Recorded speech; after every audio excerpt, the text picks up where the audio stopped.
Que hora New Zealand, que hora Brasil, que hora mundo. Quando a gente muda para um outro país, muitas vezes a gente não quer ser só um empregado, a gente quer ser um empreendedor, a gente quer fazer mais dinheiro, quer dar mais asas para os nossos sonhos. Mas nem todo mundo tem essa força, essa garra e essa determinação. Tem gente que consegue vir para um outro país, seguir as regras, empreender em outro idioma, imaginou? Aprender tudo novo. São poucos, e a minha convidada de hoje vai mostrar um pouquinho de como tem sido essa jornada dela. Ah, gente, olha só, eu tô até com roupa aqui de gatinho japonês, desculpa para quem está me assistindo consegue ver, mas não para quem está ouvindo, aqueles com a patinha levantada assim, à direita, para ver se traz dinheiro para mim, para você que está ouvindo, assistindo, e também para a nossa convidada que a gente já vai chamar. Mas antes disso, se você puder se inscrever no meu canal, se você ainda não tiver inscrito, se você puder curtir, compartilhar o vídeo, vai ser muito importante para poder mostrar para o algoritmo que este assunto ou este vídeo é importante e pode ser útil para mais pessoas. Então, muitíssimo obrigada pelo seu carinho. Agora sim, para você, empreendedor que tem interesse em, de repente, aprender um pouquinho mais sobre a Nova Zelândia, como fazer dinheiro, business, money, é isso aí. Receba com muito carinho junto comigo a Gabi Ternos. Gabi, boa noite, muitíssimo obrigada por estar aqui no Quero Brasil. Maia, eu que agradeço, é um prazer estar aqui. Obrigada pelo convite. Gente, vocês não têm ideia do que essa mulher é uma fera, porque só para vocês terem uma noção, eu fiquei sabendo dela porque ela fez uma postagem num dos grupos ali no Facebook, se oferecendo a ajudar os compatriotas, né? De uma forma geralzona, assim, quem está pensando, sei lá, em de repente abrir uma empresa, fazer importação aqui para Nova Zelândia. Não é todo mundo que tem essa iniciativa, né, Gabi? Obrigada. A ideia realmente era para ajudar as pessoas, para incentivar e fazer da maneira correta, né? Assim, a Nova Zelândia tem várias restrições e eu sei que as pessoas têm muitas dúvidas em relação a isso, mas tem bastante informação online disponível que é válido. Eu acho que também, né, por a gente vir do Brasil, onde tem bastante Regras, como que eu posso explicar? Não, eu acho que regulamentações. às vezes acho que tem tanta informação que não é de uma fonte segura no Brasil, né? E aqui é tudo muito bem explicado online, você consegue achar a fonte certa da companhia certa, do departamento certo. Então, eu tentei ajudar, estou tentando ajudar as pessoas que têm interesse em entrar nessa área, mas fazer de uma maneira correta, né? Não simplesmente trazer as coisas, daí fica trancado no porto, porque não sabe como declarar corretamente desde o porto do Brasil até aqui. Então, foi com essa intenção. Então, e a gente vai fazer um compiladão daqui a pouco, mas antes disso, Gabi, hoje você está em Auckland, mas aonde que você nasceu? Então, eu nasci em Campo Bom, é uma cidade do Rio Grande do Sul, 40 minutos de Porto Alegre, ah, e eu vim para Nova Zelândia com 18 anos. Eu recém tinha feito 18 anos e a intenção era só vir passear, estudar, ficar aqui por 3 meses. Ah, e depois, com o tempo, eu decidi continuar. Eu achei que o inglês demorou um pouquinho mais para aprender do que eu estava idealizando, né? Que a gente tem essa ilusão que aprender uma segunda língua a gente consegue em alguns meses, né? E daí eu fui estendendo meu visto. Lá pelo 6º mês, eu entendi que eu realmente gostei do país, gostei da cultura. E eu comecei a trabalhar com alguns amigos, porque aquilo que é muito legal da comunidade brasileira, que principalmente no início, a gente ajuda uns aos outros, né? Bastante. Ah, e daí você indica um ao outro, e assim vai. E eu comecei a trabalhar com esse grupo de amigos, e daí, a partir dali surgiu a oferta, né, para Work Visa, que na época, na verdade, é muito engraçado, porque eu comecei a trabalhar como kitchen hand, né, ajudando o chefe, mas eu não sabia fazer um ovo, né? Então, assim, ninguém no Brasil acreditou depois que eu acabei virando chefe, mas eu realmente virei chefe de cozinha. Eu cheguei a ser sous-chef, head chef, porque era mais por conta do visto, né? Porque, na verdade, quando você vem, a gente vem achando que... Bom, eu vim com 18 anos, então eu não tinha muita noção do que seria. A intenção não era ficar por mais tempo, era só realmente estudar e voltar. Mas aqui, quando você chega, você... É uma outra realidade, né? As coisas são muito caras, então não é só estudar, você estuda e trabalha ao mesmo tempo. e você é responsável por tudo, né? Eu acho até engraçado, mas assim, é difícil assim você dar conta de estudar turno integral, trabalhar, chega em casa, cozinha, lava a roupa, essa, né? Tipo, são coisas que a gente não pensa quando você tem 18 anos que você vai ter que fazer, né? Então, para mim foi bem assim difícil assim a adaptação no início. E começar a trabalhar como chefe depois, né? Então, comecei como kitchen hand, aos poucos eu fui aplicando, né, subindo de cargo, porque a minha intenção realmente era pegar. Depois ali do sexto mês, eu decidi que queria pegar a residência. Então, daí, esse lugar onde eu trabalhava, eles foram muito queridos comigo. Eles me ajudaram bastante. Eu encontrei vários brasileiros legais, sabe?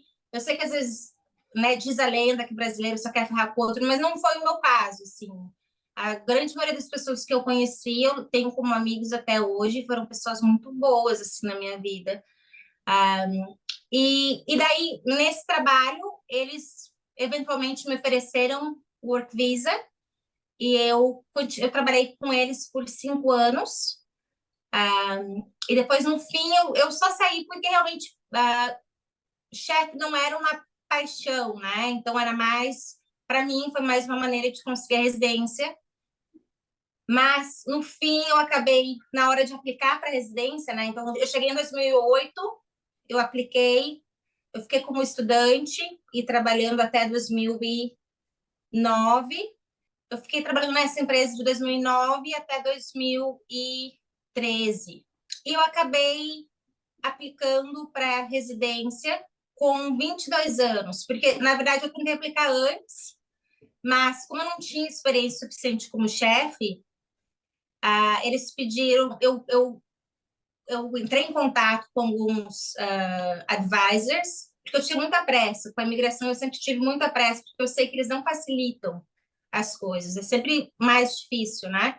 Então, com 21 eu tentei aplicar, só que eles falaram que não tinha experiência suficiente, então eu tive que esperar mais um ano. E na época, eu não sei se isso ainda acontece hoje, mas na época, como chefe, se você trabalhava em algum lugar por certo tempo, a imigração te mandava um e-mail numa das renovações do teu visto e te convidava para você aplicar para residência. E foi daí no meu caso. Como eu já estava mais de 3 anos no mesmo lugar, eles me enviaram um convite por e-mail, e então foi a hora que eu decidi que eu iria aplicar para residência, porque primeiro vem a residência, depois a residência permanente, né? Então, nas buscas ali por aplicar para residência, eu sempre, assim, quando eu lido com call center de qualquer lugar, eu ligo diversas vezes, eu converso no mínimo com 10 pessoas, para eu ter certeza que eu estou tendo a informação certa, porque eu já trabalhei em call center aqui, e eu sei que a resposta varia do humor da pessoa no dia. Então, eu liguei diversas vezes para a imigração, conversei com diversos officers, e eles me falaram que, numa das conversas, eu me lembro que a moça falou, que eu expliquei para ela que eu queria aplicar para residência através do meu emprego, e que eu estava aqui já há algum tempo também, eu também morava com o meu namorado, que eu tinha um relacionamento, e meu namorado, na verdade, ele era kiwi, mas eu nunca tive, a gente nunca pensou em aplicar como partner, porque não era necessário, sabe? Quando eu conheci ele, eu já estava trabalhando como chefe, já tinha o meu visto, então, por mais que a gente morasse juntos, a gente não tinha muito paperwork com o nosso nome junto, porque nunca teve a intenção. Mas nessa conversa com essa officer, ela falou que se eu tinha um stable relationship, eu poderia aplicar como partner, e que seria, acho que $1.000 a menos na época. Então, acho que era tipo $2.500 para aplicar work visa e tipo $700 ou $800 para aplicar como partner. Eu sei que era uma diferença de $2.000. E por conta disso, eu decidi aplicar como partner. Eu conversei com meu marido, meu namorado na época, porque a gente estava no processo para comprar um apartamento juntos. Isso foi em 2012. E nesse processo ali da gente comprar a casa, eu sugeri para ele, olha, ao invés, então, de eu aplicar pelo Work Visa, que eu vou gastar muito mais, quem sabe a gente usa esse dinheiro da diferença para renovar o apartamento. Então, eu sei, por isso que eu sei de cabeça que são $2.000. Na época, com $2.000, amor, fazia festa. Tu ia no warehouse, comprava horrores. E eu me lembro que foi isso que a gente fez. Então, a gente aplicou como partner e eu ganhei logo em seguida. Eu ganhei questão de 3 meses eu ganhei a residência, porque eu acredito, como eu já tinha a offer, né, através do meu trabalho, então não tinha assim muita dúvida. Por isso, então, eu acabei aplicando com partner, economizei os $2.000, renovei o apartamento e saiu em 3 meses. E Daí, casou com o nesse, bofe. o Bob eu casei só no ano seguinte daí. Nesse ano nós ficamos noivos, eu acho que a gente ficou noivo em novembro e a residência saiu em fevereiro ou final de janeiro, algo assim. Hum, ok. Ô, Gabi, antes de você pular assim, então, para frentona, irmãos você tem lá no Brasil, família? Porque assim, parece que foi um desapego total, do tipo, vai, tchau e dane-se a Foi muito família. rápido. Não, na verdade, existiu uma resistência muito grande da minha família para eu vir para cá. Muito grande. Da minha mãe, dos meus avós, dos meus primos. A minha família é de descendência italiana, então é grande, é muito família mesmo. Todo domingo, todo mundo junto lá na avó, no domingo. Eles vão à missa primeiro, depois é churrasco na avó. Então, é engraçado, né? Porque eu lutei demais para trazer minha mãe para cá, depois mais para frente eu conto essa história também. E dá a entender que foi um desapego total, mas para mim foi só vir para cá era só uma experiência. Eu não vim com a intenção de ficar aqui. Era realmente só vir ficar 3 meses e depois voltar. Mas conforme eu fui vivendo aqui, eu realmente gostei das pessoas, gostei da cultura, gostei do sistema, gostei da organização. E isso fez eu rever. E eu sempre tive comigo, eu sempre pensei, eu quero ter a opção de virar residente aqui. Se eu quiser mais para frente voltar para o Brasil, sem problemas, mas eu sempre quis ter opções, Hum, né? Então, por isso sim, que para mim decidir ficar aqui, pegar a residência, isso era uma meta. Eu tinha colocado na minha cabeça que eu ia conseguir. E mais para frente, eu voltava para minha família, para os meus amigos. Não era algo. Ou eu conseguiria chegar num momento que eu poderia ir para o Brasil com mais frequência, que foi o que aconteceu nos últimos 3 anos, né? Pré-Covid. hum, Então, eu converso com minha mãe, eu sempre converso com minha mãe todo dia. A gente tem uma amizade muito legal. Mas não necessariamente, eu não sentia, eu sentia que eu precisaria pegar a residência primeiro, que era um ideal, algo que eu queria muito, e depois eu poderia trazer ela para cá, e depois poderia virar o restante da família. Então, não foi, eu não sei como te explicar, mas não é, a saudade não me impediu hum, de enxergar o que eu achava que era certo para o meu futuro, sabe? entendi. Mas neste momento, a mamãe tá aqui na Nova Zelândia ou tá no Brasil? Ela está aqui. Hum, muito bem. Papai não está mais aqui? Ele faleceu em 2011. Ah, meus pêsames. Tudo bem. Hum. Gabi, e você acabou então, depois de conseguir a residência, resolveu a vida, né? Pelo menos nesse ponto de vista do visto, e resolveu estudar accountant. Sim, depois que eu ganhei a residência, porque os valores eles mudam completamente se você é, né, estrangeiro ou se você é residente. Então, depois que eu ganhei a residência, eu decidi fazer contabilidade e gerenciamento, double major, na AUT. Então, eu comecei a estudar, daí nesse mesmo ano eu decidi mudar de emprego. Então, eu saí do lugar onde eu trabalhava com o chefe, eu apliquei para trabalhar no banco Westpac, como customer service, mas era cross-trained, então eu fazia 2 departamentos e foi uma experiência muito legal. Eu nunca tinha trabalhado, eu tinha 23 anos, eu acho que na época. 23, acho que 22 a 23. Nunca tinha trabalhado em uma empresa tão grande, igual a Westpac, acho que são 4.000 funcionários, New Zealand wide, né? E foi muito bacana, porque eu aprendi muito com eles. Aprendi muito sistema, eficiência, departamentos, templates, né? Como você consegue ser eficiente com templates. Então, eu atendia 100 pessoas por dia, tinha 36 segundos em cada ligação só para eu ser eficiente no KPI, não era nem para ser excelente. Mas foi muito legal essa experiência. E quando eu estava no banco, comecei a desenvolver essa curiosidade por financial freedom. Ok, liberdade financeira? Isso, liberdade financeira. Hum.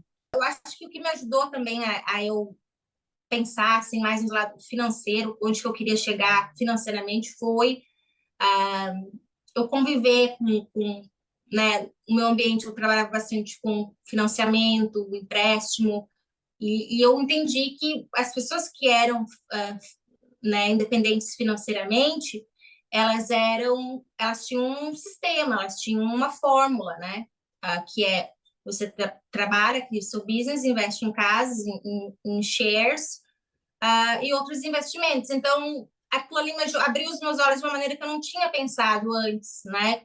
E deu para ver que, assim, para você ser independente financeiramente, você tem que ter uma forma, se você já não vem, já não há ali passado, né, na sua criação, que eu acho que é uma coisa muito, muito assim, ruim, no sentido que não é ensinado na escola, é uma parte tão importante da nossa vida, né, o financeiro, e a gente simplesmente não é mencionado. Então, eu comecei a ler bastante livros. Eu li 3 edições do Robert Kiyosaki, que o primeiro é Pai Rico, Pai Pobre, depois tem Cash Flow.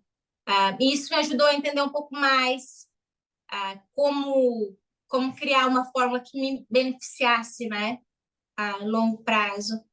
Então, foi por isso que eu comecei a ter interesse em abrir algum negócio.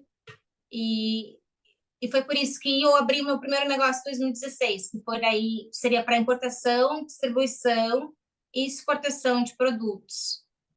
Mas não necessariamente, então, aquilo que você tinha, digamos, estudado, né? Não foi comércio exterior. Não, bom, tem a ver com comércio exterior, né? Hum. Mas não é exatamente ligado, né? Então, deixa eu ver Não, se eu não, entendi bem nessa linha do tempo. Você primeiro se formou na universidade, não, aí depois. não me formei, porque na verdade, quando eu são para você ser an accountant, na verdade são 4 anos de faculdade e mais, se eu não me engano, 3 anos para você ser, tem uma palavra, não é registered accountant, para você poder trabalhar no mundo inteiro, né, como contador.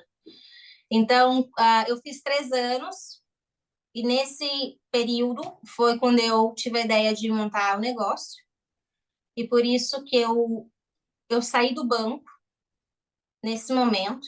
Na verdade, trabalhar no banco também foi uma situação que meio que me complicou, porque por questão de segurança, os meus horários nunca eram fixos. Então, toda semana eles flutuavam, eles mudavam, sabe? Então, eu tive que. Não conseguia manter a faculdade. Então, um dos motivos que eu também saí foi para eu conseguir manter a faculdade e eu não tinha mais o tempo e eu já estava atingindo os números que eu queria. Então, eu pensei, o negócio está acontecendo agora, então eu vou parar a faculdade, depois eu continuo. Né? E graças a Deus, desde 2016, nunca parou. Então, eu fui bem abençoada no sentido que quando você abre um negócio, acho que 90 e tantos por cento das pessoas que abrem o primeiro negócio não passam o primeiro ano, né? Porque é muito mais complexo do que a gente imagina quando você abre um negócio. Depende muito mais de só trabalhar hard ou de esforço. Tem que ter um pouco de sorte, tem que ser o seu momento também.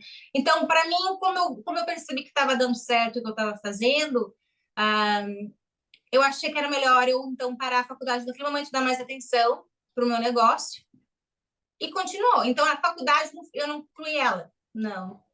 Ah, entendi. Aliás, tem uma dúvida que as pessoas querem saber também, né? Tem muita gente vindo agora na Nova Zelândia, com filhos já quase na idade de entrar na faculdade. Como que você fez o ingresso na universidade? Porque é um pouquinho diferente. Uma criança que se forma aqui no high school, ela já tem Uhum. avaliação, né? E é mais fácil. Agora, uma pessoa que teve Sim, o colegial no Brasil, que tipo de documentação, como que sim. você submete? Eles pedem o histórico escolar. Então, eu peguei o meu histórico escolar, ele teve que ser traduzido legalmente. Ah, e depois disso, como eu sempre estudei na Nova Zelândia, então eu tinha muitos certificados. Então, eles não me pediram para fazer o IELTS. Eles Hum, pediram para eu fazer uma carta, eu levei todos os meus certificados, né? Porque até aquele momento eu sempre estudei na Nova Zelândia. Acho que nos primeiros 3, 4 anos eu sempre estudei. Eu fiz primeiro General English, depois Business, e eu sempre continuei estudando, assim. Então, acho que por conta disso, eles não pediram para eu fazer o IELTS. Então, naquela época, que foi em 2013, né? Acho que foi, eu sou ruim com data, mas foi em 2013. Naquela época, eles só pediram o meu histórico escolar, assim, os meus certificados das escolas que eu fui aqui, e eles pediram para eu escrever uma carta. E eu fui aceita. ok. Acho que agora está um pouquinho diferente. Eu acho que agora, inclusive, todos os alunos, assim, homestay que eu peguei aqui em casa, eles tiveram que fazer o assessment do inglês. Aí, se eles não tiverem o IELTS, eles estavam fazendo o Pathways, a escola de inglês, e aí eles faziam uma prova para ver se passava, depois de 6 meses, alguma coisa assim. Mas hoje parece que não tem mais nem esse Pathways, então a pessoa ou é IELTS ou não passa, e não faz. Sério. É. Mas eu acho que todos aqueles certificados, por eu já estar casada por tantos anos, eu acho que foi por conta disso que eles facilitaram. Hum. Hum. Interessante. Acho que é importante também cada um olhar, então, o site da universidade, né? Muita Sim, gente posta lá nos grupos, assim, pergunta que você pode achar fácil no Google ou no site da universidade, e nem olhou antes, né? Mas, enfim, é. Eu acho que tudo cada vez fica um pouco mais, assim, restritivo, difícil, né? né? Assim, então, o importante é realmente checar o critério de cada universidade. Uhum, e cada curso. É. E, Gabi, se você já estava toda resolvida com seu visto de residência aqui na Nova Zelândia, fazendo faculdade, trabalhando já bem no seu negócio, por que que você foi atrás de uma cidadania italiana? Não estava feliz? Ou estava pensando em fugir daqui? Então, na verdade, eu sabia que a gente tinha descendência de italiano, mas, assim, tinha pouquíssima informação na minha família sobre o assunto. Então, eu conversei com uma amiga minha e ela mencionou que ela estava aplicando para a cidadania italiana, e foi um momento que eu tive tempo na minha vida de pesquisar, e eu achei muito interessante saber um pouco mais da minha descendência, da minha família, porque a gente carrega um pouco de cada um, né, dos nossos antepassados. Então, eu achei muito interessante. Eu comecei a conversar bastante com os meus familiares. A minha avó tem 92 anos e ela tem uma memória incrível e ela me ajudou bastante a trilhar, assim, né, a árvore genealógica. Então, depois que ela me deu os nomes, foi quando eu comecei a pesquisar. Então, ela sabia dos nomes, mas ela não sabia das datas, nem das regiões. E eu sou um pouquinho assim, eu sou bem focada quando eu quero. Então, eu me lembro que eu fiquei por semanas lendo a história dos imigrantes desde 1885, que foi quando eles realmente migraram em peso para o Brasil, para onde que eles foram. Na época não havia diversas opções de navios, então só tinham dois ou três. E eles não desembarcavam em diversos lugares, era ou em São Paulo ou em Rio de Janeiro, nessa primeira Leva. na grande, né?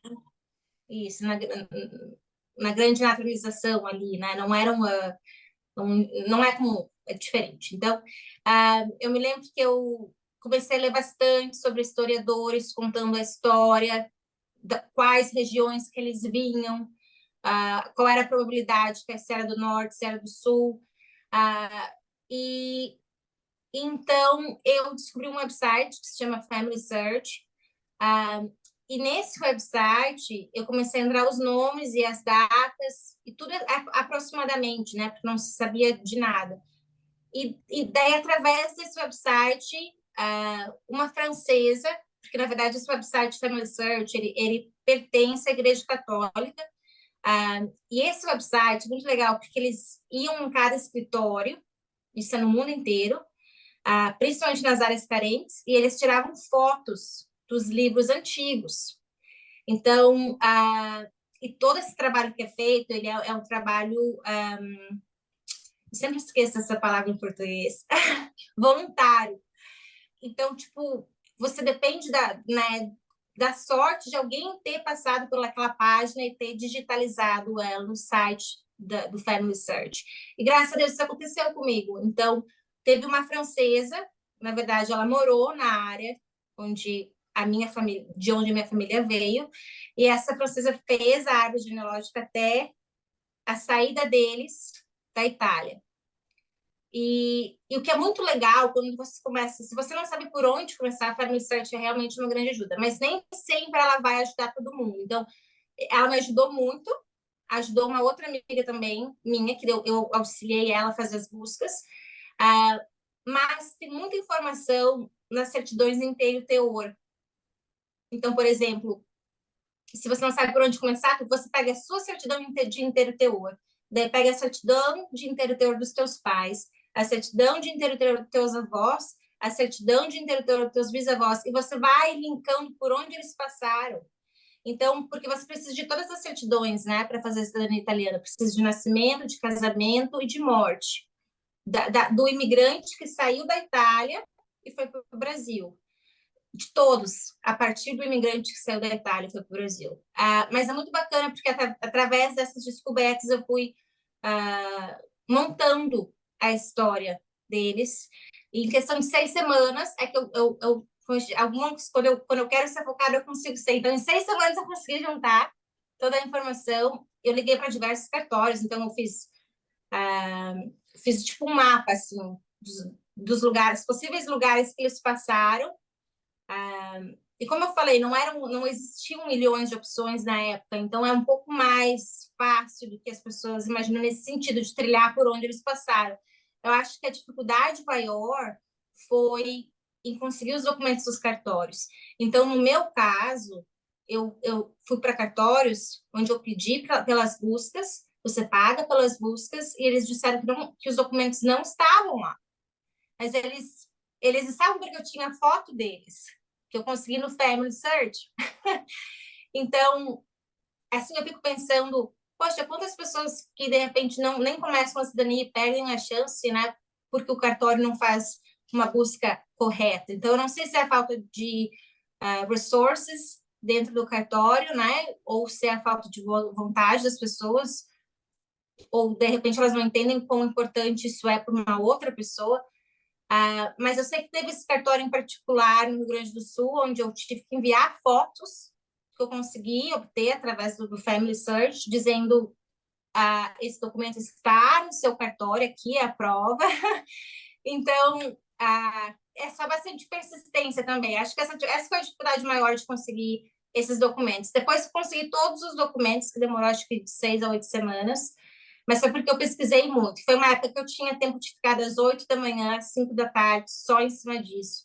Então, se de repente eu não tivesse esse privilégio de poder ter o tempo, né, de buscar a informação, iria demorar mais.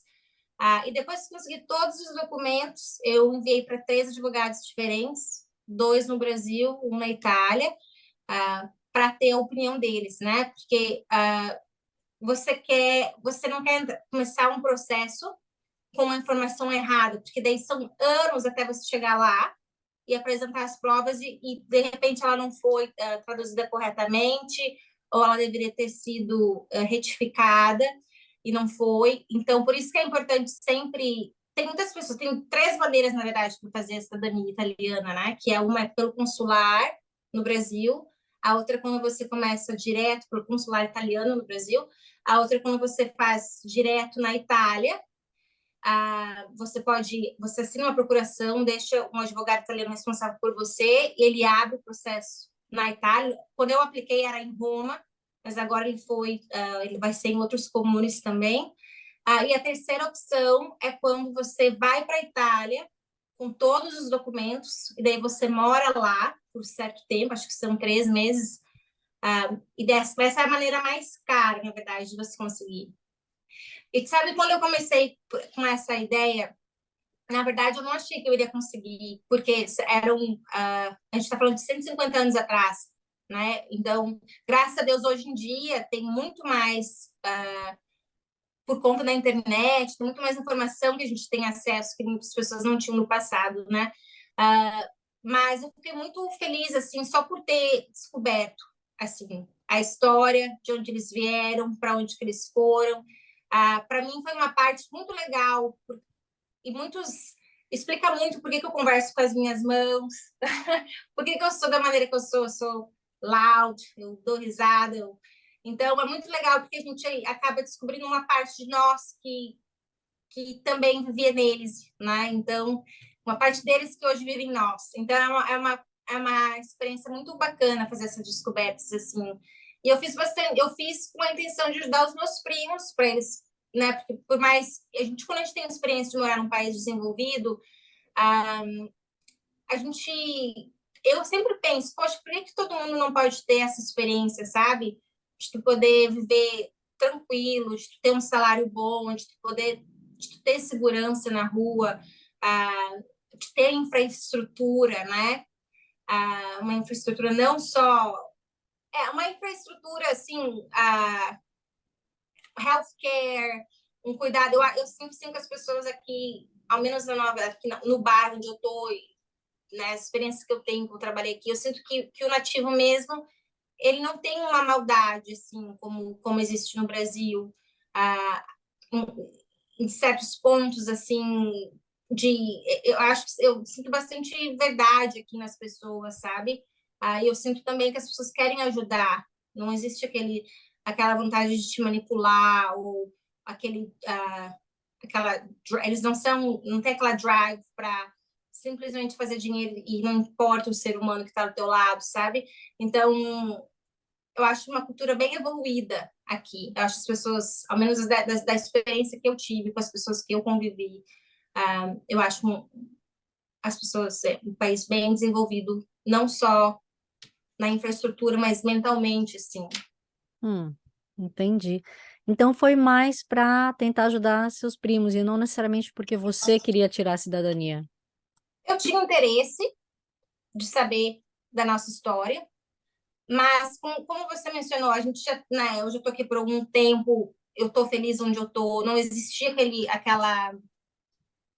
não existia um desespero da minha parte de sair daqui, mas foi mais com a intenção de descobrir a minha história e ajudar a minha família, porque é muito difícil hoje tu conseguir trazer familiares.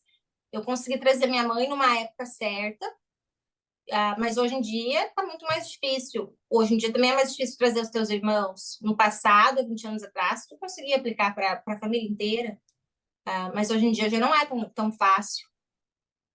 Uhum. Irmãos, você tem? Desculpa, eu não me lembro. Tem só um irmão. Ah, tá. E tá no Brasil ou tá na Itália? Não, ele está no Brasil. Vocês são, você, terceira geração ou quarta geração ou quinta de italiano? Quinta geração. O Uau. legal da cidadania italiana é que não são todos. Na verdade, a gente também tem descendência alemã e francesa, mas a Itália é bem generosa no sentido de ainda, né, dar a cidadania italiana, porque outros países na Europa não são tão generosos assim. Não existe limite de geração até esse momento. Então, desde que você consiga comprovar todos os documentos até o imigrante que migrou, né, da Itália para o Brasil, você pode aplicar para a cidadania italiana. Hum. Inclusive, você mencionou o processo da sua mãe, né, de conseguir o visto de residência para ela. Provavelmente, do tempo que você aplicou para hoje, o processo é completamente diferente, ou sei lá, o valor é absurdamente mais alto, né? Mas se Sim, você puder explicar um pouquinho de como foi. sim. Então, para a residência da minha mãe, eu tive que, na época, eu acho que eu estava com a residência por 3 anos. Você tem que esperar um período para você poder aplicar para a residência dos seus pais. Eu apliquei em 2015 e na época já estava um pouco tumultuado com a imigração para aplicar como sponsor para os teus pais. Então, eu me lembro que demorou, acho que em média, era um prazo de 6 meses para ir para a pool. Então, você assina, você faz a aplicação, Expression of Interest, ela vai para a pool, que eles chamam, e ali fica por meses. E a média era 5 a 6 meses para você ser sorteado, porque existia um número que era sorteado mensalmente, para então eles começarem a analisar a aplicação. E com a minha mãe, acho que demorou em média um ano para ela ser selecionada.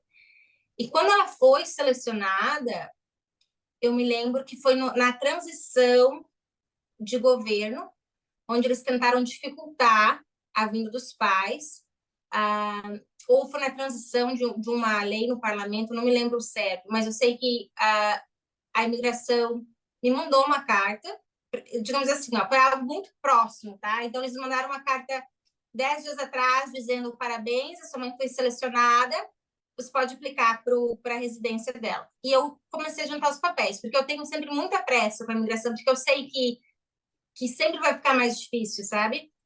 Então, eu comecei a juntar os papéis, ela fez exames no Brasil, que é só, no Rio Grande do Sul tinha só um consultório que fazia os exames e traduzia para cá. E daí você tem que comprovar o quanto você ganha. Na época eu não me lembro certo, eu acho que era no mínimo 90 mil, mas era entre eu e o meu marido. Então esse valor era atingível entre duas pessoas. Eu não tenho certeza, mas eu acho que era 90 mil. Então a gente comprovou todos os documentos dela, né, de health, e também acho que o que ajudou bastante a imigração, a parte financeira, ela é bem importante, porque eles não querem que você seja um custo para o sistema, tá? Essa é a minha opinião, é isso que eu vejo, né? Não posso estar falando ao certo. Mas, assim, a minha intenção, eu comprovei o que eu pude para o sistema, né, para a imigração, mostrando que a minha mãe tinha casa, carro, terreno, era aposentada, tinha um negócio. Então, eu acho que isso também ajudou para eles tomarem a decisão de que ela vai contribuir também um pouco. Ela vai vir para cá e ela vai também poder contribuir com a economia aqui.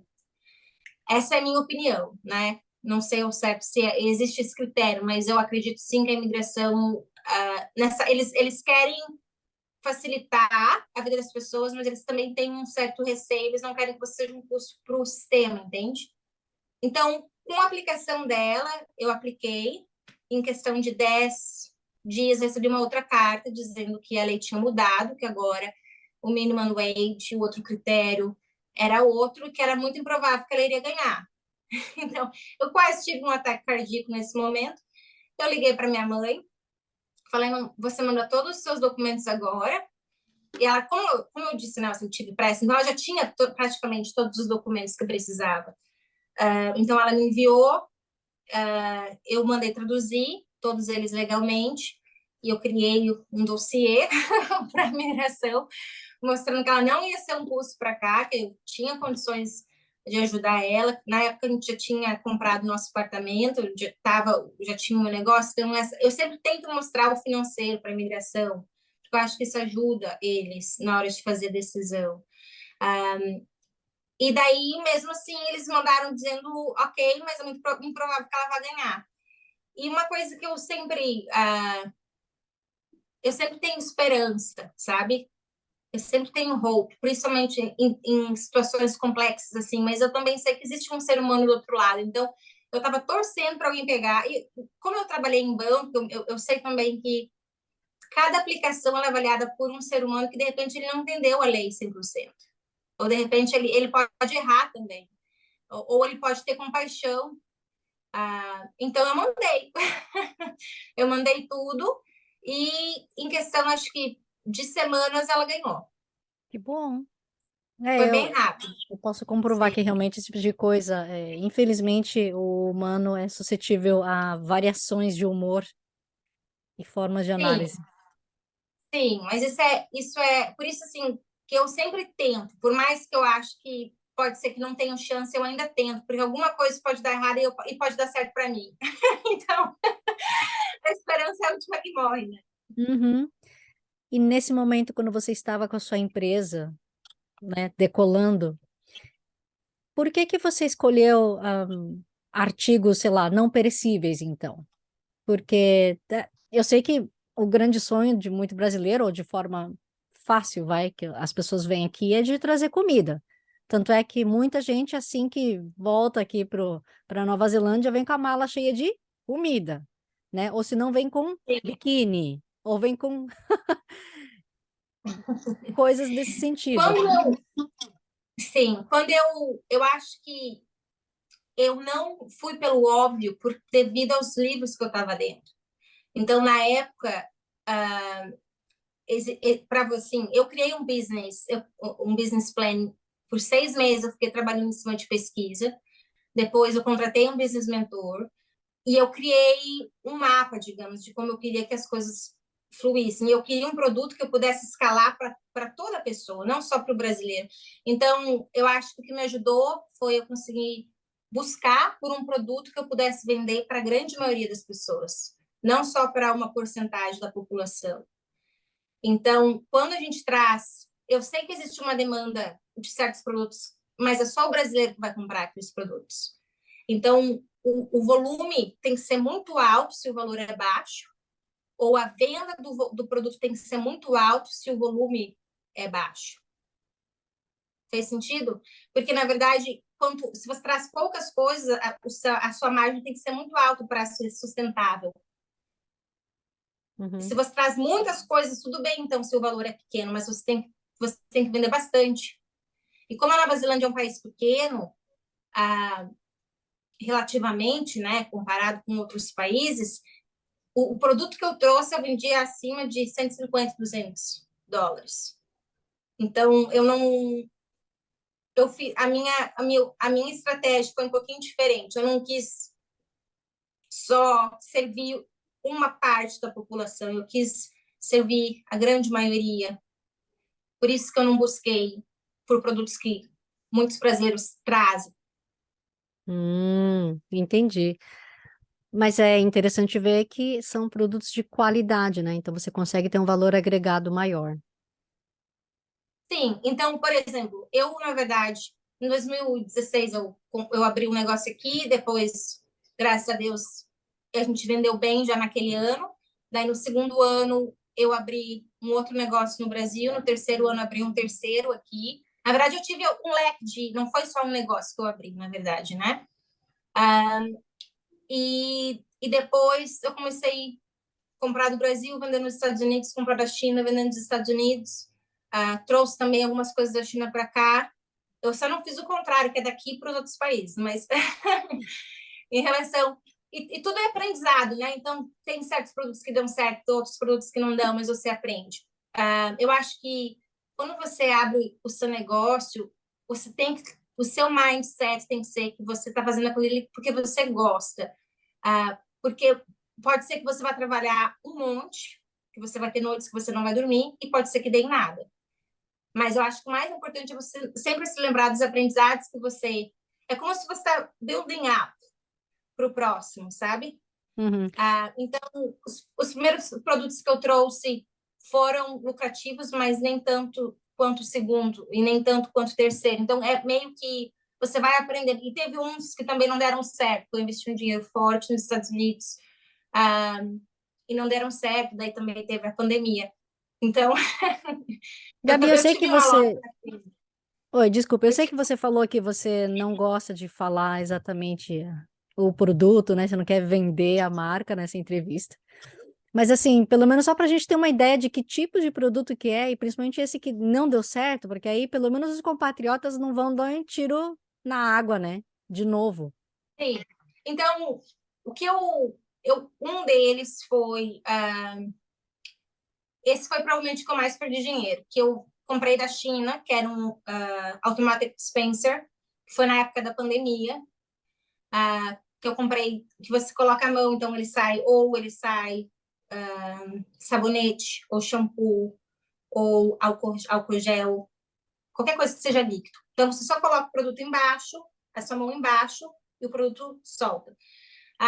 Então, acho que eu mandei 3.000 unidades para os Estados Unidos. Eu acho que foi uns 40 mil, em média, que foi investido lá. Só que era um nicho que estava começando. Então, por mais que eu fiz todos os testes antes dele sair da China, ele ainda teve problema. Depois de 3 meses, ou antes de 3 meses, ele parava de funcionar e eles mandavam de novo para a plataforma que eu estava usando, e a plataforma me cobrava e eu tinha que reembolsar. Então, hoje em dia eu não faria mais produtos que têm muitas partes e produtos que têm bateria. Então, hoje é um produto. Esse foi provavelmente meu pior produto. E foi numa. Assim, eu tô dando risada hoje, mas eu já chorei bastante, tá? Mas ele foi no pique, assim. Alguns dos meus competidores estavam fazendo $150.000 por mês. E realmente, se ele tivesse funcionado, teria sido ótimo, mas é muito arriscado, assim, produtos com partes. Porque por mais que tu faça inspeção naquele momento, às vezes a pessoa, na hora dela encaixar, ela quebra, mas ela acha que é faulty, né? Então, essa foi uma experiência, por exemplo. Mas, assim, o que eu acho que é importante as pessoas que estão tentando abrir o seu negócio nunca investe mais do que tu tá confortável que tu vai perder.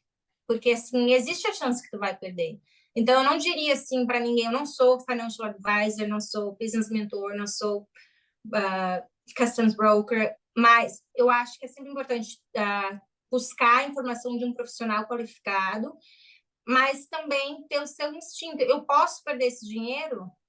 Se eu estou apostando, sem problemas, mas tem que ter isso na cabeça, porque isso faz parte do jogo, né? Um dia você ganha, um dia você perde, e dói quando a gente perde, mas a gente aprende um monte de coisa também. Então, é a vida.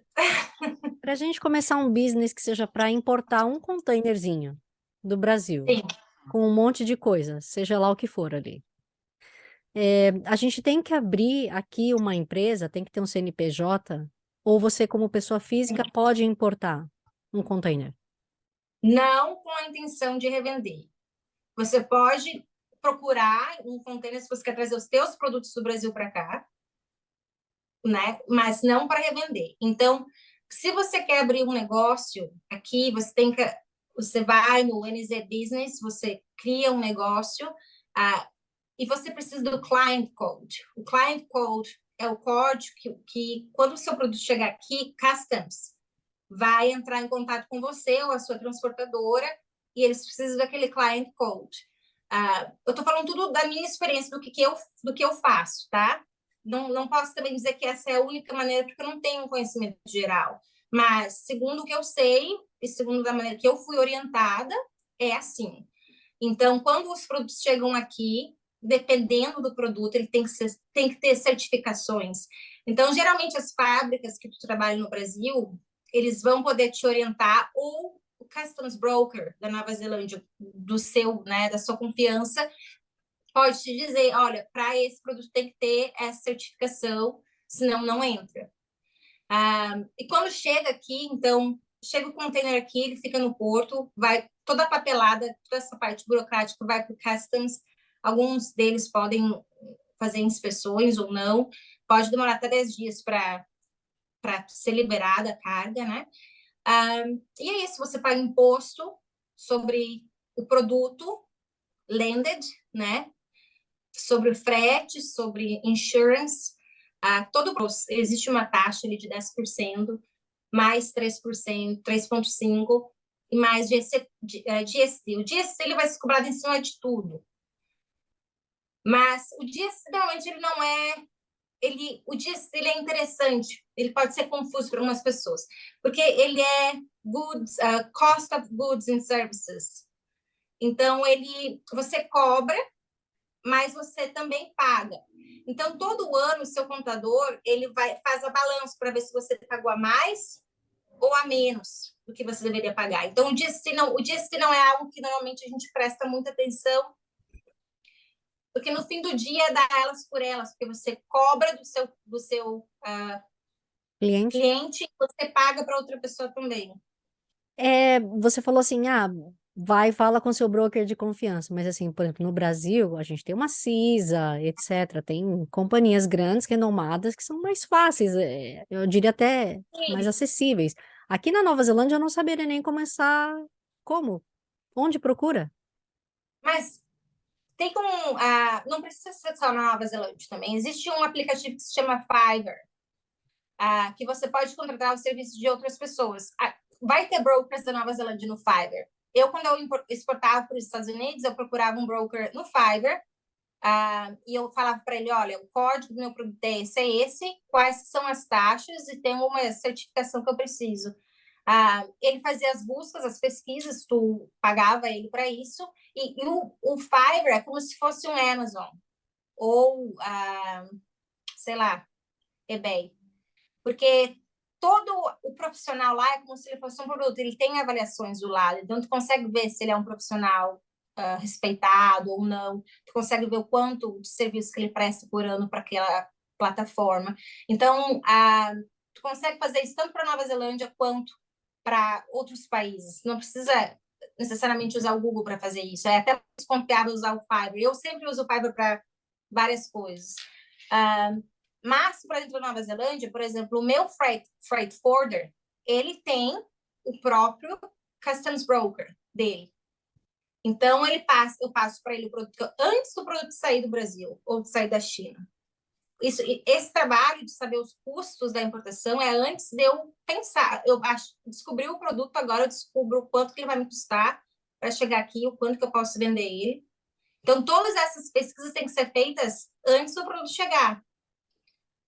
Então, você vai para o seu freight forwarder ou para o seu customs broker e você passa o código, eles fazem a pesquisa, voltam para ti e te falam, vai ser mais ou menos esse custo para você importar e ter entregue na sua garagem ou no seu office. Uhum. De uma forma muito geralzona, assim, você diria que o imposto, somando tudo isso aí, na Nova Zelândia, dá 30, 50% do valor do custo de um produto? Não, o imposto, quando ele chega aqui, ele vai ser em média 13,5. Isso é só o imposto. Isso, isso tu não tem como claim back, sabe? Isso é pago. Então, no teu cálculo do teu produto, tu tem o produto, daí tu tem o custo do transporte, tu tem insurance, né, do produto até aqui. Normalmente, a maioria das fábricas no Brasil e no mundo, a maioria trabalha em termos FOB, que é Free On Board.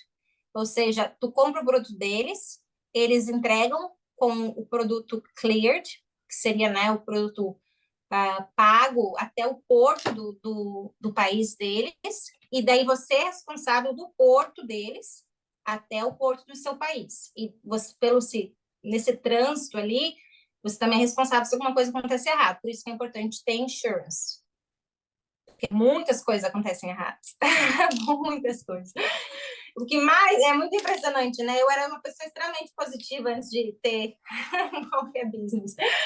Hoje em dia, assim, você tem a chance de dar uma coisa errada, você tem que incluir no seu cálculo, porque pode dar errado. Então, é isso, assim, vai chegar aqui e o seu freight forwarder vai praticamente te dar o bill de tudo que você tem que pagar para ter entregue até você. Mas esse trabalho ali das taxas, isso tudo pode ser descoberto antes do produto vir. E se é um produto vindo, por exemplo, indo da China para o Brasil, você também pode contratar brokers no Brasil ou trading companies no Brasil. Que cada produto é muito difícil importar para o Brasil. Eu já tentei certos produtos e a taxa é muito cara, porque no Brasil eles ainda tentam, não existe, como A é que se proteção da chama? indústria, né? Aqui, por exemplo, entre Nova Zelândia, China e Austrália, existe o Free Trading Agreement, que foi feito em 2008, onde não existe taxa. Então, se eu importar da China para cá, eu não pago esses 13,5%. Se eu importar do Brasil, eu pago. Se eu importar da Itália, eu pago. Se eu importar da Espanha, eu pago. Isso facilita bastante, por isso que o custo de tudo aqui é muito barato, porque não tem esse valor a mais que tem de outros produtos. E por isso, quando você compra algo, não tem nunca como a gente competir com a China, porque não tem esses 10, né, 13,5% a mais. E no Brasil é muito pior, tem certos produtos que chega a 30% de imposto, 40% de imposto, dependendo do produto. Por isso que, inclusive, até falei com o embaixador, né, numa entrevista que ele queria promover o comércio Brasil-Nova Zelândia, mas tem coisa que o imposto fica impeditivo, né? Não é competitivo, não dá? Sim. E também tem outro ponto, o transit, né, entre o Brasil e Nova Zelândia, porque como não existe laços fortes de comércio, não tem muitos barcos que vêm para cá. Então, às vezes, pode demorar, em tempos normais, de 8 a 12 semanas. Em tempos COVID, em pós-COVID, porque a gente ainda está vivendo, nada está normal ainda por trás das cortinas, né? Hoje em dia ainda demora de 2 a 3, chegou a demorar 6 meses para o container chegar. Então, ainda é uma situação ruim, mas eu acho que agora é uma época legal de fazer pesquisa, porque o mercado está mudando, a demanda está mudando, o critério mudou. Então, vai ter esse shift muito grande de serviço.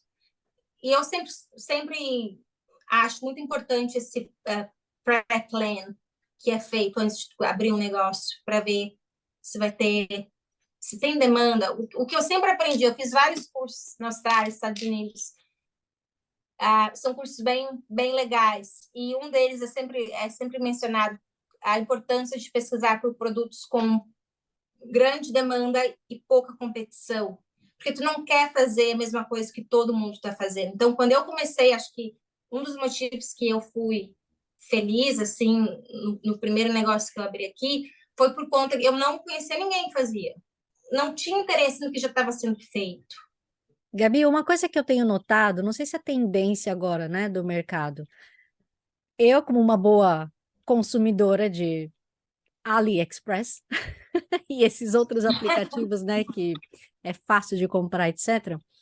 Há um tempo atrás, demorava muito, assim, horrores, e geralmente era ali do fornecedor, não tinha tracking number, e aí chegava na minha casa depois, sei lá, 3, 4, 5 meses.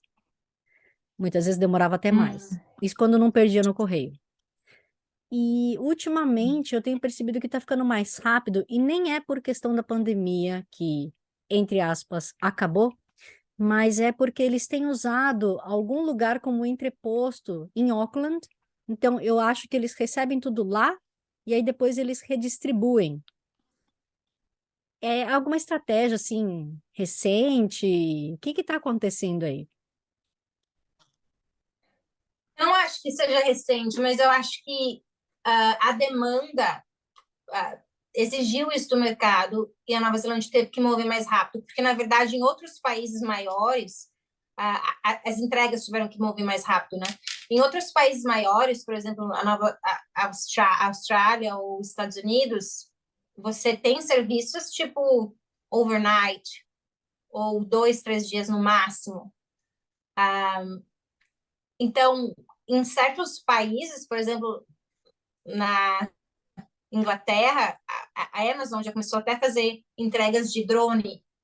Então, aqui a gente está bem atrasado na Nova Zelândia. Eu acho que por ser um país menor, é tudo mais caro. O deslocamento, a logística é muito mais caro. Então, existe. Normalmente, todo o negócio tem diferentes warehouses nas duas ilhas. Então, normalmente, não é só numa ilha. Grandes negócios vão ter, no mínimo, 2 ou 3 warehouses aqui, na Ilha Norte e na Ilha Sul. Justamente para inspirar esse processo de delivery, né? Não, mas aí você está falando de big business, né? Big players. Estou falando de um cara que está me vendendo, sei lá, uma capinha de celular, né? Tem. Eu percebi que eles estão mandando primeiro para um lugar, que depois é reembalado e aí vem com o meu endereço. De repente você, eu não saberia daí te dizer nesse sentido. Achei só que foi uma mudança de estratégia. Foi bom, mas muitas vezes quando aquilo que eu tinha comprado com o free shipping chega aqui Uhum. no país, nesse tal do entreposto, eu recebo uma mensagem do fornecedor falando assim: olha, desculpa, na verdade o shipping vai ser tanto. E aí eles me cobram a mais. É de deixar nervosa, né? Mas enfim, porque que já não cobrou desde o começo? Bom, como não existe assim, não existe lei mundial. Então, quando você compra de fora, né, que não é aqui uma empresa dentro da Nova Zelândia, as pessoas podem se aproveitar disso, né? Então, por exemplo, você não pode reclamar para ninguém de que está sendo false advertisement, porque a lei não te cobre nesse sentido, né? Porque você não é nativo daquele país. Então, eu acho que quando você compra da China, principalmente no AliExpress, se bem que o AliExpress é muito bom, assim, com questão de devolução, eu acho que eles estão ficando cada vez melhor, mas você não tem controle do que você vai receber, e daí não é muito favorável se você tem que retornar o produto. Ou, por exemplo, como você falou, eles te enviaram por certo valor, mas aí chegou aqui, de repente ficou um pouco mais caro, e eles sabem que você vai pagar, porque você já esperou por 30, 40 dias, você gosta daquele produto. Então, eles meio que tiram proveito dessa dinâmica, sabe? Gabi, o que que você entenderia como tendências de mercado agora, assim, tanto quanto em relação a tipos de produto, como não sei se alterações em serviço, em processos, aumento de imposto, redução de imposto? O que que você vê, pelo menos na sua bolinha de cristal, ou o que que você acredita que vai ser? Acho que todo mundo está caminhando para o online, acho que está cada vez mais forte. Já estava acontecendo antes da pandemia, acho que de repente aqui não tanto, mas em outros países já era muito forte. Ah, eu acho que também tem um crescimento muito grande em serviços online, onde não existe um produto, mas a compa- como se fala a palavra em português? Sharing. Como que se fala? Compartilhamento? Compartilhamento de conhecimento. E é um negócio muito interessante, porque você não precisa do produto, mas você, com o seu conhecimento, você atinge não só o seu bairro, você consegue escalar, né, o seu bairro, a sua cidade, seu país, de repente outro país, dependendo. Então, na verdade, é uma coisa que eu também estou tentando entender, porque existe um shift que aconteceu pós-pandemia, onde as pessoas começaram a priorizar outras coisas agora, onde os serviços anteriores já não são mais tão importantes na vida da população. Acho que muitos produtos ligados para mental health vai ser algo que vai ajudar bastante as pessoas e que acho que as pessoas buscam depois de tanta ansiedade, de tanto estresse e problema. Mas eu acho também que existe um crescimento muito grande de serviços que você pode vender, não produtos. Essa parte da comunicação, as pessoas se sentirem bem, de ajuda com a ansiedade. Acho que tem diversos documentários no Netflix que você vê pessoas famosas conversando mais sobre isso. Porque a ansiedade é uma coisa muito interessante, na verdade, porque eu não sabia que eu tinha ansiedade antes do Covid. Então, quando o Covid aconteceu, eu tinha uma loja na Queen e eu tinha outros negócios em ponto turístico. Eu fui 100% afetada. E a assistência do governo, por mais que eles tentaram, para quem realmente tinha negócio que estava frontline, principalmente lidando com o turismo, foi muito afetado. Para mim, eu tive que foram 3 vezes horríveis de lockdown, onde eu não podia fazer muita coisa. Então, botou uma pressão psicológica muito grande, uma ansiedade que eu não achei que eu tinha. E eu não, eu, de repente, eu já tinha algum level de ansiedade antes, mas o Covid veio só para realmente agravar a situação. Ah, e, mas é bem interessante, assim, a gente se auto-entender, né? E a gente entender o que a gente tem que melhorar na gente. E às vezes essa parte psicológica, ela é tão essencial e muitas vezes ela não é conversada, ela não é explicada. As pessoas levam como, é frescura, é bobeira. Não, acho que eu acho bem interessante ter essas conversas onde a gente explica que a ansiedade é muito mais comum do que a gente pensa, que depressão pode ser algo passageiro, que existe, né, outras opções. Eu acho que o mais importante é tu conseguir identificar o problema para te conseguir achar a solução, né? Mas é isso, eu acho que tem um shift muito grande e eu vejo muitas pessoas indo para essa área do mental health e desapegando um pouco tanto a material, mas mais assim a presença do espírito, a estar no momento com a tua família, com os teus amigos, com os teus filhos, porque na verdade tudo vai, né? Isso é o que realmente fica, né? E acho que a pandemia é algo que ensinou, ao menos para mim, bastante, assim, a parte financeira foi uma fase bem difícil, ter que fechar, eu tive que fechar a loja, daí tive que lidar com o estoque, ainda tem estoque, mas a pandemia fez esses laços ficarem mais claros, né? Que é importante que tudo que pode ser tirado de ti não deve ser a prioridade, né? Então essas conexões que a gente tem com os nossos amigos, com os nossos familiares, com os nossos pais, filhos, isso é realmente, para mim, ao menos, fez mais sentido depois da pandemia, porque eu sempre fui uma pessoa que eu coloquei sempre trabalho em primeiro lugar, isso é algo muito forte na nossa família. Minha mãe foi sempre assim e passou para isso para mim e para meu irmão. Então, para nós, trabalho era sempre em primeiro lugar. Gabi, quando você fala em código, ou seja, o código que a gente precisa para ver o que, que vai ser de imposto, etc., é o KNAI, né? Nope. Como em qualquer lugar do mundo. Eu acho que é HTS Code. Eu teria que checar, porque eu HTS. não uso diversos produtos. Então, eu acho que é HTS Code. Mas, normalmente, quando você é pedido para a fábrica, você só fala assim, qual que seria o código desse produto para eu importar? E todo produto tem um código internacional. Então, mas não é toda fábrica que pode exportar. Por isso que é importante você sempre trabalhar, ao menos eu sempre trabalhei com fábricas que tinham uma carta, acho que é carta habilitada, ou que já tinham muitos anos no mercado de exportação, para você não ter complicação, atraso, porque se a fábrica não pode exportar, ela não pode exportar, não interessa, o produto pode estar pronto, ela não vai sair do porto, não de maneira legal. Então, todas as fábricas que eu trabalhei, todas elas já exportavam ou tinham uma carta habilitada. Acho que é essa a expressão que eles usam. Eu também, de algumas empresas no Brasil, se elas eram muito pequenas, se elas eram só do modo simples, porque tem acho que 3 ou 4 tipos de modos no Brasil, ah, você pode usar uma trading, mas ela tem que ter a carta habilitada. Então, a trading compra essas empresas menores e a trading vende para você. Essa é uma outra opção. Mas a trading tem uma porcentagem, normalmente é 3, 4% você paga para eles. Mas, claro, né, quando os números começam a ficar maiores, 3 ou 4% é bastante. Então, é sempre melhor você fazer o contato direto com a fábrica. Uhum.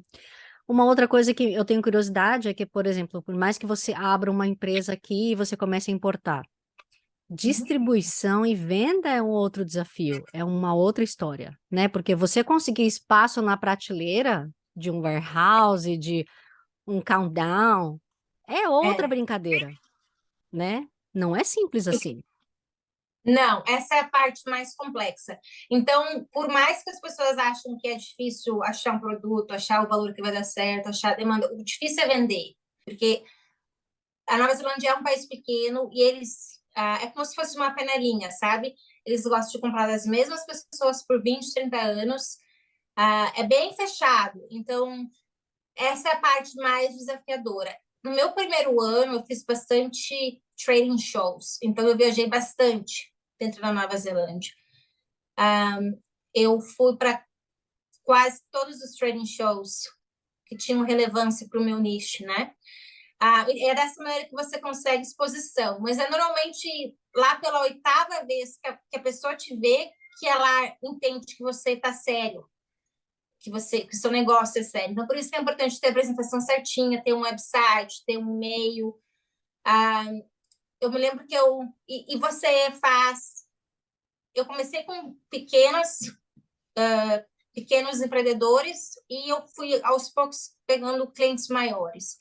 O que é muito bom, porque você aprende muito com os clientes pequenos. E daí, no momento que você chega com o cliente maior, daí você já tem experiência, você já tem uma presença melhor, sabe, de negócio. Então, mas realmente o mais difícil é você conseguir vender. Normalmente vai ser, se você já não tem nenhum contato aqui, que era o meu caso, né? Então, eu fiz bastante trading shows. No primeiro ano, eu viajei bastante dentro da Nova Zelândia e eu bati de porta em porta. Então, eu ia em certos lugares onde tinha relevância para o meu nicho, eu apresentava o meu produto. Eu também apresentava o meu produto para quem não tinha nenhum do nicho que eu estava promovendo, no negócio deles. Porque daí abre outras portas também. Normalmente esses são os melhores clientes, não são aqueles que já estão há 30 anos comprando do mesmo fornecedor, mas é aquele que está começando a tentar abrir o leque de produtos, entende?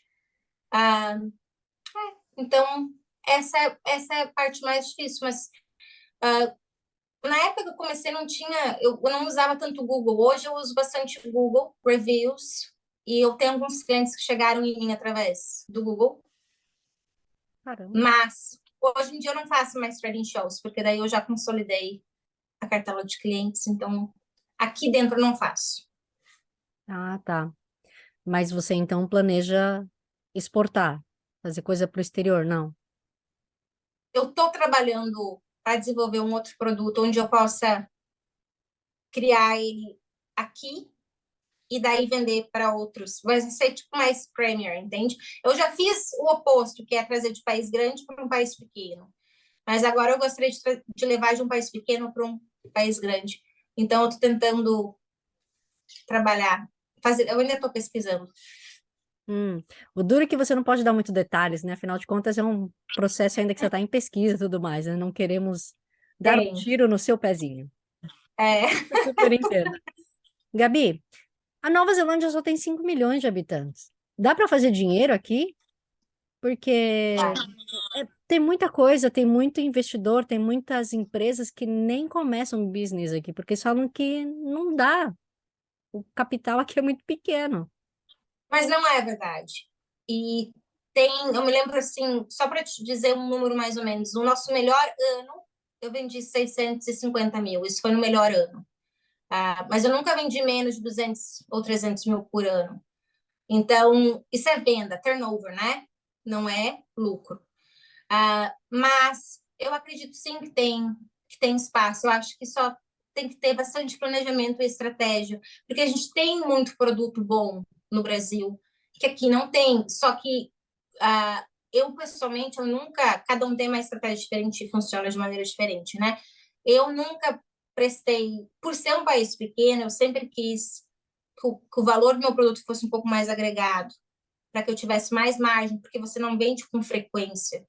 Então, se você vende um produto a menos de US$ 50, você precisa ter com frequência. Então, de repente, tem que ser mensalmente ou 2 vezes por mês para ter lucro, né?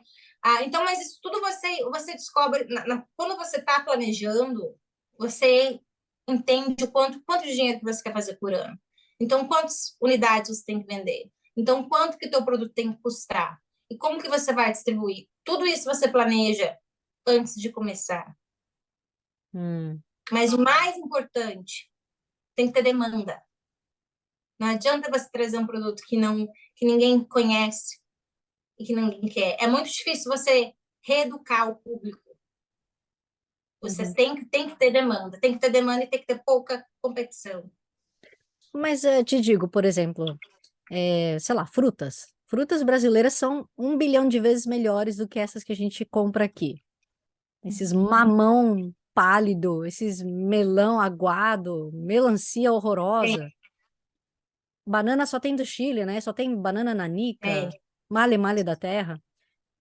Eu acho que por questão de rotas, então é impossível. A gente nunca vai conseguir ter fruta do É Brasil aqui. logística. É a logística. Eu não sei como que é importado do Chile. Eu não sei, porque ao menos dos produtos que eu trago, não existem navios, porque para você fazer dinheiro tem que vir por container. Você não vai comprar uma quantia pequena de 50 unidades. E é o tempo, a não ser que seja, eu não sei como os frutos vêm do Chile, mas a fruta não vai ter o mesmo gosto depois dela ficar 6 meses num lugar, num container, por mais que tenha refrigeração. Então, eu acho que é essa dificuldade da logística. Por exemplo, a Nova Zelândia tem ligações e a rota de navios é muito grande com a Austrália e com os Estados Unidos, mas não existe uma frequência grande com o Brasil. Mas existe uma frequência grande com a China, então por isso que também, porque a China vai dos dois lados, a Nova Zelândia exporta muito para a China e importa muito para a China, e vice-versa com a Austrália e vice-versa com os Estados Unidos. Então, acho que a grande dificuldade de trazer alimentos seria você tem que ter, o que eu aprendi também é sempre ter um lead time, e você tem que sempre planejar para o pior, e no pior das hipóteses, o que se faz? Então, pensa bem, se você está trazendo legumes do Brasil, no pior das hipóteses, ele vai ficar 6 meses naquele container. Então, será que é viável? Nada, né? Nada é viável. Então, é complicado, mas é complicado. Teria, eu acho que... não sei. É, Eu eu acho acho que é que inviável. tem que ser produtos, ou se fosse uma peça muito pequena, algo que possa vir em avião, mas o custo do transporte aéreo é 8 vezes maior do que o transporte por navio. Então, digamos, se você traz esse copo do Brasil, provavelmente vai pagar, se você traz um container cheio, você provavelmente vai pagar $1 por unidade. Mas se você está trazendo por navio, são $8. Então, qual vai ser o valor? Só de transporte já são $8. Você vai ter que vender o copo por 150 para você ter um lucro. Caramba. Numa conta de padeiro, geralmente a gente fala assim, sei lá, triplica o valor, né? Sei lá, uma pessoa que faz um brigadeiro, você calcula ali o seu valor, tá? É 3 vezes, ah, beleza, estabeleci o valor. Mas para importação tem outra história. Mais de 10 vezes. Tem. Uau, uau. E tem muitas fábricas no Brasil que a quantia mínima para eles começarem é $10 mil americanos. Por quê? Porque para a empresa exportar e para eles cobrirem os custos da parte burocrática, tem que ter uma quantia mínima. Então, eles não vão te vender 50 unidades, eles vão te vender, tem que ser, sei lá, 300, 400 unidades, dependendo do valor. Tem que passar de $10 mil americanos. Hum, Em outros países também. Na China, eu acho que eu já comprei para menos, assim. Para a China, eu acho que eles são um pouquinho mais, assim, flexíveis. mas não é fácil. E, Gabi, para uma mulher, então, que está já bem estabelecida, vai, né, profissionalmente, com seus businesses, o que que você tem de planos e projetos, que seja no âmbito profissional, pessoal? Depois da pandemia, para ser bem sincera, um pouco me ajudou um pouco a slow down, porque eu sou geminiana, então eu queria fazer 95 mil coisas ao mesmo tempo.